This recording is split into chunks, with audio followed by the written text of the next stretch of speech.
Vous avancez que Brigitte Macron, née Trogneux, serait en réalité un homme, Jean-Michel Trogneux, frère d'une Brigitte Trogneux. Il aurait, avec la complicité de sa famille, usurpé l'identité de cette sœur, changé de sexe au moins depuis septembre 1986 et vécu depuis sous cette fausse identité jusqu'à devenir l'épouse d'Emmanuel Macron. On apprend aussi dans votre livre que, contrairement à l'idylle romantique à laquelle les médias people veulent nous faire croire, Brigitte Macron aurait débuté sa relation amoureuse avec le jeune Emmanuel alors qu'il n'avait que 14 ans. En France, pour rappel, une maîtresse d'école, ou tout autre adulte d'ailleurs, ayant des relations sexuelles avec un élève mineur s'expose à des poursuites pénales graves, notamment en raison de la position d'autorité de l'enseignante. Et selon l'article 227 du Code pénal, si le mineur a entre 15 et 18 ans, l'acte est puni de 10 ans d'emprisonnement et de 150 000 euros d'amende si l'adulte est en position d'autorité. Votre enquête évoque aussi un pacte familial du silence et une dissimulation d'État impliquant médias, justice et services secrets. Bref, on aurait menti aux Français et au monde depuis le début de la première campagne d'Emmanuel Macron.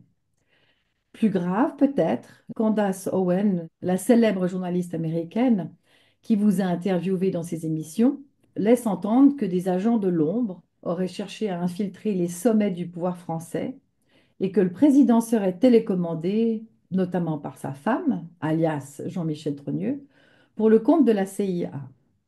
La France, à travers cette histoire, pourrait donc être hackée par des maîtres chanteurs, ce qui expliquerait pourquoi, depuis son élection, Macron vend les fleurons de l'économie française et ses savoir-faire aux Américains. Vos informations sont stupéfiantes, voire terrifiantes, sur la corruption et les pratiques sexuelles aussi, perverses et déviantes, voire illégales, au plus haut niveau de la gouvernance française. Voilà pour le résumé. Merci de m'avoir patiemment écouté. Cher Xavier, qu'est-ce qui vous a conduit à enquêter sur Brigitte Macron? Il a 14 ans, elle 39. C'est ça qui est central et qui, effectivement, si vous faites ça dans un établissement scolaire, normalement, l'enfant est retiré, le professeur est retiré, le rectorat est prévenu, le proviseur n'a même pas le droit de rentrer en contact ni avec l'élève, ni avec le professeur, etc. Donc on est sur quelque chose. euh, D'ailleurs, un ami qui était avec Macron au lycée dans un livre témoigne, puisque lui est devenu enseignant, il dit, mais en fait, si normalement, le ciel vous tombe sur la tête. Brigitte Macron, rapidement, on comprend que c'est une femme de pouvoir. Et puis ensuite, quand elle va s'installer à l'Élysée, elle va caster les conseillers. Ensuite, elle va choisir certains ministres avec une influence déterminante sur le ministère de la Justice, influence sur le ministère de l'Éducation nationale, sur le ministère de la Culture et tous les ministères, je dirais, sociétaux. Hein, donc, c'est elle qui fait, par exemple, la carrière de Marlène Schiappa. En ce moment, Sébastien Lecornu, ministre des Armées, il est décrit, présenté comme le chouchou de Brigitte. Puis en même temps, on voit, le fameux en même temps, on voit sur les sujets sociétaux des déclarations qui laissent peu de place au doute. C'est-à-dire, par exemple, Emmanuel Macron déclare en 2020 aux associations des familles catholiques qui sont à l'Élysée, vous devez comprendre qu'un père n'est pas forcément un homme.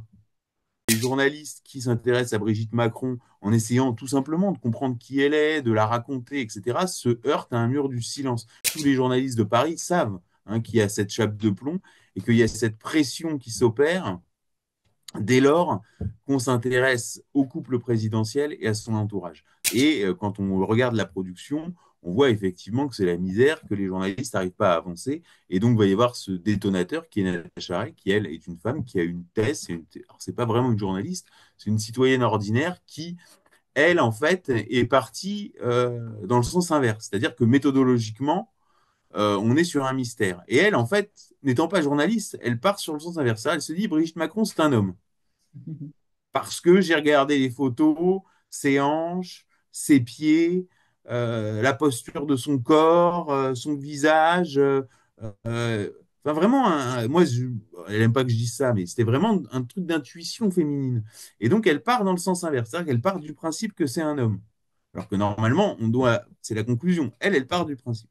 Et donc, elle va rechercher tout le matériel photographique et elle tombe sur une photo de famille qui a été donnée à la presse où figure un de ses frères qui s'appelle Jean-Michel Trogneux. Or, ce frère a été complètement effacé de la biographie de Brigitte Macron, alors que la biographie de Brigitte Macron, on a fait des caisses sur la famille Trogneux parce que ça vendait l'histoire d'une PME réussissante de province, implantée, enfin la cathédrale d'Amiens, etc. Enfin, on a le décor, quoi, des confiseurs, etc. Alors que Macron était haut fonctionnaire et banquier chez Rothschild. Donc là, on avait une histoire qui était vendable, donc on présentait beaucoup. Et puis aussi, on utilisait les nièces et les neveux de Brigitte Macron, parce qu'en fait, Brigitte Macron étant la dernière de sa famille, elle a le même âge que ses neveux et nièces. Donc en fait, cette histoire permettait de dire qu'en fait, l'écart de génération entre Emmanuel Macron et Brigitte Macron était naturel, puisque elle-même avait le même âge que ses neveux et nièces. Enfin, ce qui est un peu bricolé, mais c'est comme ça que c'était présenté, quoi. Enfin, en tout cas, c'était bien présenté. Ils avaient pris des bons journalistes, des bons communicants. Et là, en fait, on va tout de suite sentir un énorme souffle, comme si la machine de l'État s'était déclenchée. Donc, ce livre, Devenir Brigitte, raconte aussi plusieurs niveaux narratifs, c'est-à-dire le niveau narratif de comment l'histoire des Macron a été présentée au public, par qui elle a été présentée au public, dans quel but, etc. Puis ensuite, comment ces mêmes équipes répondent à la rumeur, comment l'Élysée répond à la rumeur, ce que les médias appellent la rumeur, mais qui, pour moi, sont des faits établis, il suffit de lire le livre. Et ensuite, vous avez le passé du couple présidentiel, et puis vous avez l'aspect bibliographique, c'est-à-dire tous les gens qui ont travaillé, qui ont accumulé des pièces.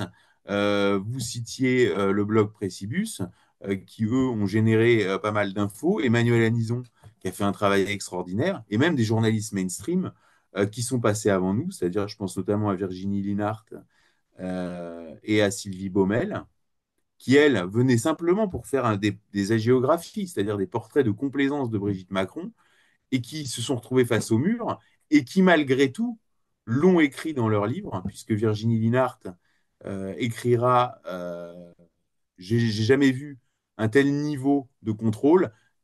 Tout ce qui concerne sa vie d'avant, c'est le blackout total. Sylvie Baumel écrira, alors que c'est vraiment une journaliste qui est là pour, enfin, je veux dire, pour passer la brosse à reluire. Elle finit par écrire, je me croirais dans Black Mirror, comme si les officines du président étaient rentrées dans les cerveaux pour effacer les mémoires. Vous avez la machine de l'État qui s'abat sur vous et, et vous avez le sentiment de rentrer dans quelque chose de presque paranormal.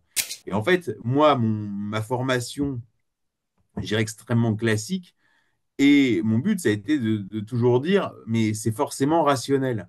Techniquement, une sœur, c'est son frère, et à ce niveau-là de l'État, c'est du jamais vu, si vous voulez. Vous êtes dans quelque chose de complètement, en apparence, surréaliste. Alors, c'est pour ça que j'invite vraiment à lire l'enquête, parce que d'abord, l'enquête se lit bien, elle est très structurée. J'ai fait appel à des experts en écriture, j'ai utilisé la reconnaissance faciale, les documents que je présente sont tous sourcés.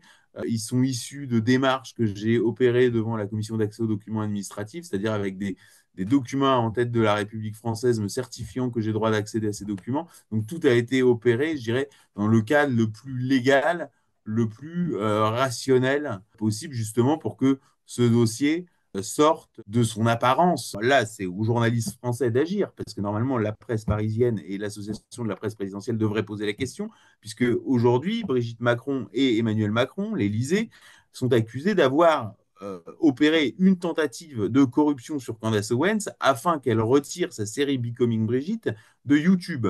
Alors, c'est une accusation grave qui est portée par Joe Rogan, là, qui est le podcasteur le plus suivi au monde, qui est dans le top 100 du Time Magazine, des personnalités les plus influentes du monde établi par le Time Magazine cette année, et Candace Owens confirme. Donc là, on est sur une accusation très grave, porté devant des dizaines et des dizaines de millions de gens. Et la moindre des choses, ce serait qu'un journaliste pose la question à Alors, l'Élysée, puis ensuite à l'Élysée de démentir, ouais. et peut-être que les Américains apporteront des documents accréditant effectivement cette tentative de corruption. Mais Xavier, votre enquête met en cause les plus hautes sphères du pouvoir, on l'a bien compris. Est-ce que votre livre peut entraîner à la destitution du gouvernement français? Alors, pour faire le point rapidement, parce que ça, c'est une question qu'on me pose très souvent, est-ce que on peut destituer Macron ou destituer la présidence de la République à partir de cette affaire? Bon. Le point, simplement, c'est que en couvrant une affaire d'une femme qui a accusé Brigitte Macron d'être son frère, on a établi que cette affirmation était fondée. C'est-à-dire que Brigitte Macron est née Jean-Michel Trogneux le 11 février 1945 et vit sous l'identité civile de naissance de sa sœur Brigitte Trogneux depuis septembre 1986. Cette affaire, aujourd'hui, a été médiatisée à un niveau, à très haut niveau. C'est-à-dire au maximum de ce qu'on pouvait faire aux États-Unis, au maximum de ce qu'on pouvait faire en Russie. Je parle des États-Unis et de la Russie pour parler de superpuissance. Je ne parle même pas de l'Afrique, du monde arabe, etc. Donc ensuite, la question, c'est est-ce que de ce dossier, on peut arriver à une percée médiatique dans les médias français? Est-ce que la France a un leadership crédible et est-ce que ce qui reste de l'économie française peut ou de la diplomatie française peut continuer à avancer avec ce leadership? En gros, est-ce que au sein de la caste, on atteint un stade de ras-le-bol suffisant pour opérer un processus qui aboutirait à une décision de Macron? Je prends un exemple médiatique. Par exemple, quand il a fallu que François Hollande ne se représente plus, deux journalistes du Monde ont fait un livre de propos rapportés qui s'appelait Un président ne pouvait pas dire ça. Et ce livre a été d'un œuf, on a fait un bœuf. Et on a convaincu absolument tout le monde qu'après ce livre-là, qui contenait strictement rien de scandaleux, hein, il n'y avait absolument rien de scandaleux, mais qu'après ce livre-là, Hollande ne pourrait plus se représenter. Et Hollande ne s'est pas représenté. Vous voyez. Donc en fait, si vous voulez, médiatiquement il faut un déclencheur. Là, s'il y a eu, par exemple, si les Américains décident de médiatiser plus en avant la tentative de corruption qu'aurait opéré l'Élysée à l'égard De de Canvas? Candace Owen. Si les Américains décident de confirmer en médiatisant et en étayant cette accusation, là, ça peut être un caillou dans la chaussure, mais on ne va pas destituer Emmanuel Macron sur le cœur du dossier. Le cœur du dossier fera l'objet, quand Macron sera parti, ça j'en suis convaincu, comme aujourd'hui les années Mitterrand font l'objet d'une importante littérature sur tous les plans, vous pouvez être sûr que dans 30 ans, il y aura un livre sur Brigitte Macron en Algérie, il y aura un livre sur André Ozière, les derniers secrets d'André Ozière, les machins. Il y aura une importante Mais littérature. est-ce que... Mais techniquement, politiquement, l'impact politique qu'on peut avoir, c'est effectivement saper le leadership français, ce qui donne d'ailleurs l'article de The Telegraph qui explique que les relations entre la France et les États-Unis sont pourries par l'affaire Jean-Michel Trogneux. Là, on est sur The Donc, Telegraph. Les plus gros ennemis des Macron, c'est quand même eux-mêmes. Emmanuel Macron explique que ceux qui disent que sa femme est un homme, c'est son pire souvenir de président de la République. Et il va le dire sur TF1. Et c'est cette sortie-là qui génère effectivement une dépêche de l'AFP. Donc là, vous avez Emmanuel Macron, son pire souvenir de président de la République, ceux qui disent que sa femme est un homme. Je veux dire, c'est traduit dans le monde entier. Et là, c'est la risée de la terre entière, si vous voulez. Donc en fait, ce que je dis toujours, c'est que le pire ennemi des Macron, c'est leur hubris, c'est eux-mêmes. Voilà, on fait voler en éclats un des fondements même de ce qu'on appelle un régime démocratique. Vous avez cette bombe-là, vous avez la tentative, l'éventuelle tentative de corruption opérée par l'Élysée sur Candace Owens, qui est quand même gravissime. C'est-à-dire que là, on en est sur un régime qui irait soudoyer des journalistes étrangers pour qu'ils retirent des vidéos ou des articles. Donc là, on est sur quelque chose qui, pareil, et en fait, plus ils avancent, plus ils nient, plus ils s'agitent, plus ils aggravent leur cas. Et moi, j'ai toujours pensé, et ça ce n'est qu'intuitif, mais qu'ils étaient montés au pouvoir en médiatisant leur vie privée à ce point-là, en couverture de Paris Match, avec un nombre de couvertures de Paris Match très, très impressionnant. Il y a plus de couvertures de Paris Match consacrées à Brigitte Macron, par exemple, qu'à Bernadette Chirac. Alors que Bernadette Chirac était respectée des Français, c'est-à-dire qu'elle avait le rôle qu'on attend de l'épouse d'un chef d'État dans un pays où il y a pas de première dame. Voilà. Donc c'est ça que je veux dire. C'est-à-dire que ils sont montés par là et ils périront sans doute par là. Ce n'est qu'une intuition. C'est-à-dire on est en train de sortir de cette époque qui a commencé avec la chute de l'URSS, qui était l'époque d'un monde unipolaire, et où des gens, des groupes, euh, liés effectivement à la haute, au milieu financier, euh, se sont mis en tête de diriger le monde. C'est-à-dire que ce sont ce qu'on appelle les mondialistes. Voilà. Et en fait, l'affaire Epstein a révélé que le projet mondialiste était piloté par des gens qui étaient mis en place parce qu'ils étaient précisément tenus sur des scandales sexuels. Et plus le projet mondialiste a avancé, plus, je dirais, le package pour les tenir euh, s'est alourdi. C'est-à-dire qu'on est aujourd'hui que sur des dirigeants, euh, si vous voulez, complètement anormaux. Là, on voit qu'on est complètement en dehors de toute norme sociale. Et c'est vrai que quand on s'intéresse à l'entourage du couple présidentiel, et qui ne sont pas des kidams, hein, c'est-à-dire que ce sont par exemple, quand vous prenez l'affaire Duhamel, on se rend compte dans l'affaire Duhamel que c'est à partir du moment où le secret de l'inceste est se répand dans Paris, quand le secret, en fait, est éventé, mais non pas médiatiquement, mais dans ce que Coluche appelait les milieux autorisés, si vous voulez, que Olivier Duhamel a été promu à la tête de de la holding de tête de Sciences Po, à la tête euh, du Club Le Siècle et dans les instances de l'Institut Montaigne. Donc, si vous voulez, vous avez un système de promotion par les casseroles liées à la pédophilie. Et quand on s'intéresse à l'entourage des Macron,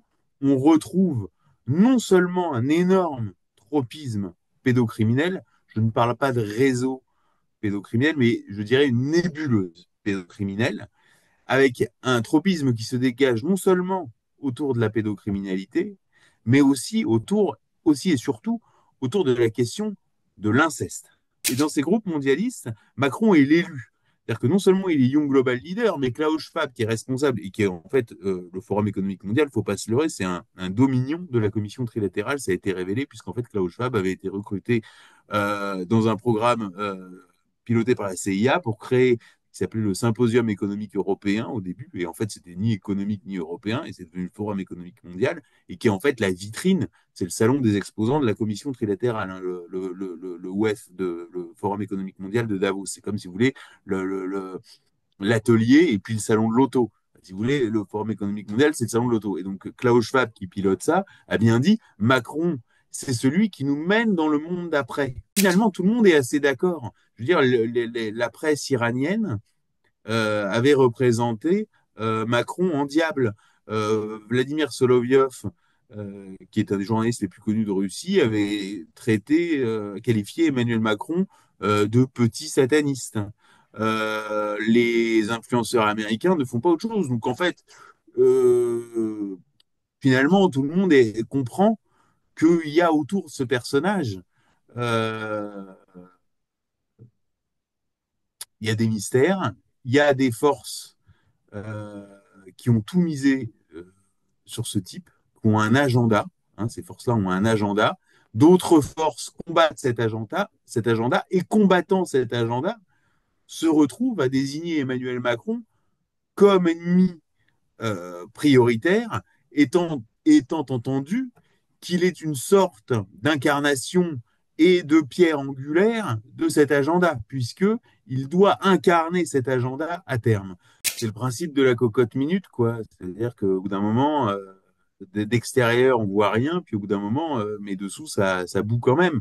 Et il suffit de voir les commentaires sur Amazon, il suffit de voir les commentaires sur les tweets, sous les vidéos, etc., etc. Je ne pense pas que les Français soient incrédules. Je pense que les Français sont assez lucides. Ensuite, au niveau médiatique, il y a un énorme malaise pour l'instant. Comme si Euh, personne n'avait envie de faire ce premier pas. Il y a le fameux voilà, premier c'est exactement pas. ça. Mais il faut voir quand même que des gens ont fait le premier pas. C'est-à-dire que, par exemple, quand Roselyne Bachelot raconte l'anecdote de la flèche de Notre-Dame que Brigitte Macron avait projeté d'y mettre une création en forme de phallus avec des boules en dessous, etc. Je veux dire, elle y va. Et en même temps, là, elle a un énorme coup de pression et elle est sommée en conférence de presse de s'auto-démentir, ce qui est ridicule, puisqu'elle l'avait publié dans un livre, que ça faisait partie des bonnes feuilles du livre, que ça avait été raconté sur RTL le matin. Enfin voilà, c'était un argument pour vendre le livre. Donc en fait, elle avait fait ça, et puis finalement, un jour, Anne Hidalgo a osé dans Closer déclarer, elle déclare, Anne Hidalgo dans Closer, déclare juste, contrairement à d'autres, je n'aurais pas pu tomber amoureuse d'un adolescent. Et ben immédiatement, la direction du Parti socialiste, et notamment un homme influent du Parti socialiste qui s'appelle Julien Drey, euh, lui a sommé de présenter des excuses et des excuses. Gérald Darmanin, en direct sur CNews, a déjà parlé de Brigitte Macron comme du mari d'Emmanuel Macron. Enfin, en vérité, Emmanuel Todd a déjà dit que, en partie, en tout cas, la situation dans laquelle se trouvait la France tenait à la psychologie d'Emmanuel Macron et à son rapport à son enfance et concluait, je le suspecte de haïr les gens normaux. Voilà. Donc en vérité, mis bout à bout, l'aveu, il est là, tout le monde l'a déjà dit, etc. Le problème, Pourquoi c'est ça sort pas? Pourquoi ça sort pas? bah, ça sort, mais le problème, c'est qu'est-ce qu'on appelle ça sort. Donc pour l'instant, Pourquoi est-ce que c'est-à-dire ça sort pas dans voilà, les c'est à quel moment ça devient l'affaire Fillon, c'est-à-dire à quel moment ça monopolise en édition spéciale BFM TV et euh, jusqu'à 24 heures sur 24 avec Dominique Rizet qui vient nous expliquer que l'individu, etc., etc. Voilà, ça c'est on ne sait pas. D'abord, on n'est pas à l'abri d'une bonne surprise. Ensuite, il faut provoquer l'événement. D'où ça vient? Est-ce que ça viendra d'un dérapage des Macron eux-mêmes? Est-ce que ça viendra d'une médiatisation suite à cette tentative de supposée tentative de corruption? Il faudrait que l'information, au moins un journaliste demande à l'Élysée, puis on verra si l'Élysée dément, et puis on verra comment les Américains répondent. Mais aujourd'hui, si vous voulez, l'Élysée enfin, les milieux de pouvoir en France sont sur un narratif qui est qu'en fait, la France serait attaquée par une internationale réactionnaire. Donc, en fait, au début, l'international réactionnaire, c'était Poutine, quoi. Et puis aujourd'hui, ça devient Poutine, le monde musulman, la Chine, l'Iran, l'Afrique, et puis maintenant les États-Unis et les pays d'Amérique. Donc en fait, si vous voulez, en fait, on est un pays qui est complètement isolé de la scène internationale, hein. Et Et en fait, le narratif qui est raconté aux Français, c'est qu'Emmanuel Macron est le chef du monde libre qui est attaqué par une internationale réactionnaire. Emmanuel Macron a été imposé par le réseau des réseaux sur les autres réseaux, s'est greffé sur ces réseaux-là et ensuite les a sucés et les a détruits. C'est ça qui est très intéressant dans la personnalité d'Emmanuel Macron, c'est qu'il détruit les partis politiques, il détruit les réseaux préexistants. C'est une sorte de centrifugeuse destructrice, presque très impressionnant. Ce dossier, c'est un ovni politique, hein. Quand je parle avec des gens qui ont de la bouteille, ils disent, on n'a jamais vu un truc comme ça. Si vous voulez, bon, pour l'instant, il y a eu un tir d'artillerie. Ensuite, là, il y a la fumée. On va voir quand la fumée redescend ce qu'il y a. Et là, pour l'instant, force est de constater qu'en France, bah, après le tir d'artillerie, personne ne s'est engagé en tant que fantassin, en tant qu'infanterie dans la brèche. Est-ce que quelqu'un qui aurait fait ça à ce moment-là aurait pas été inconscient et finalement aurait été puni pour pas grand-chose? En tout cas, le dossier atteint un niveau de médiatisation, de maturation, etc., etc. Quand vous regardez un champ de mine, bah, c'est un champ qui a l'air complètement normal. Et sauf que ça explose quand vous essayez de le traverser. Et voilà, et c'est le but, c'est pour prendre une autre comparaison, c'est d'asseoir les Macron sur un volcan. Je pense qu'ils sont déjà assis sur un volcan en vérité. À quel moment tout ça, tout ce système de mensonges va-t-il craquer? Quel sera l'élément déclenchant? C'est les questions qu'il faut se poser. Ça sert à rien de trépigner. Il faut analyser les événements tels qu'ils sont et ne pas perdre espoir, puisque le risque le plus important, il me semble, aujourd'hui, surtout en France, c'est ce sentiment tout est insoluble et que ce désespoir qui s'est emparé des Français, alors que tout va plutôt pas mal ailleurs, quoi. Il faut garder espoir tout en étant effectivement raisonnable et comprendre que de toute façon, ce régime, il a phagocyté le régime républicain pour l'autodétruire, pour recréer quelque chose. Et d'ailleurs, il dit, c'est compliqué de construire quand on n'a pas encore tout détruit. Donc c'est une centrifugeuse de destruction qui s'est abattue sur la France et sur le peuple français. C'est très violent. Moi, je n'ai pas de mérite. Hein. Je vis pas sur le territoire national et je ne vais pas sur le territoire national. Donc là-dessus, parce que ça m'est reproché, mais je le dis vraiment, il est évident que j'aurais été sur le territoire national, je n'aurais pas pu faire cette enquête puisque la liberté d'informer n'existe pas en France.